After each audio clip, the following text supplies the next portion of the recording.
Assalamualaikum warahmatullahi wabarakatuh.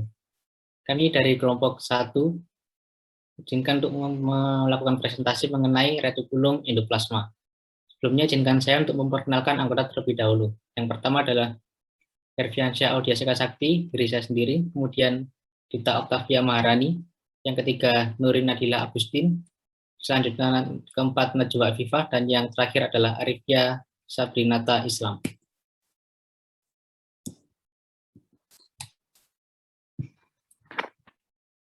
Selanjutnya mengenai apa yang akan kami paparkan adalah yang pertama definisi retikulum endoplasma, yang kedua adalah sejarah retikulum endoplasma, yang ketiga fungsi retikulum endoplasma, dan yang keempat adalah kaitan retikulum endoplasma dengan gizi.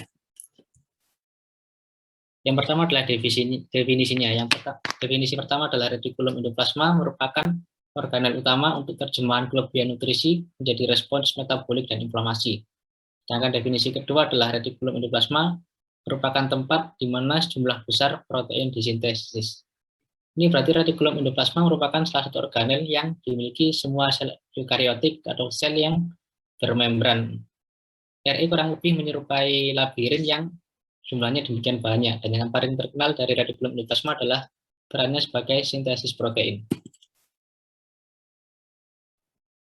Selanjutnya, sejarah retikulum endoplasma. Retikulum endoplasma pertama kali diamati oleh Amelio Ferrati pada tahun 1902 ketika dia menggunakan Camillo Golgi dengan metode perwarnaan dan menemukan struktur seluler yang berbeda dari aparatus Golgi.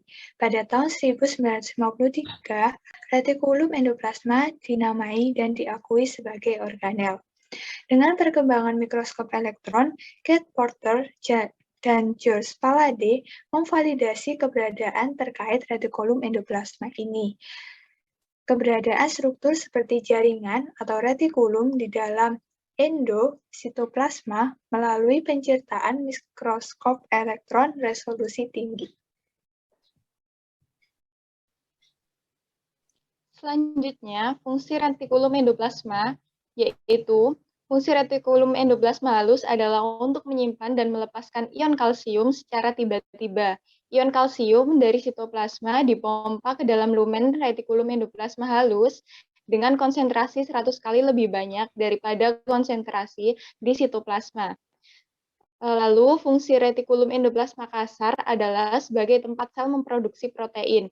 Protein ini pada akhirnya akan menjadi protein membran utuh pada membran plasma dan protein yang akan diekspor ke sel lingkungan ekstraseluler sebagai protein matriks ekstraseluler.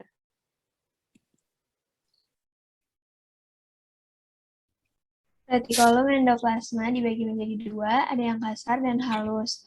Kalau yang kasar memiliki ribosom eukariotik berukuran 25-30 nanometer dan berada pada daerah lembaran retikulum endoplasma, sehingga memberikan tampilan kasar pada lembaran retikulum endoplasma kasar. Selanjutnya, RE halus memiliki ribosom dalam jumlah yang jauh lebih rendah dan sedikit pada tubulus, sehingga memberikan tubulus penampilan yang lebih halus.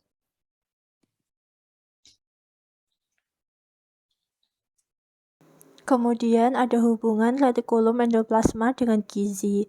Bukti yang berkembang menunjukkan bahwa stres retikulum endoplasma terjadi pada disfungsi hati di atas peroksida lipid, stres oksidatif, dan peradangan. Suatu studi telah membuktikan efek penghambatan minyak wijen kaya lignan terhadap stres retikulum endoplasma dan apoptosis yang diinduksi oleh diet tinggi lemak, dan mekanisme kerjanya dijelaskan dalam perbandingan dengan minyak kedelai yang memiliki kandungan asam lemak tak jenuh yang sama tetapi tidak lignan.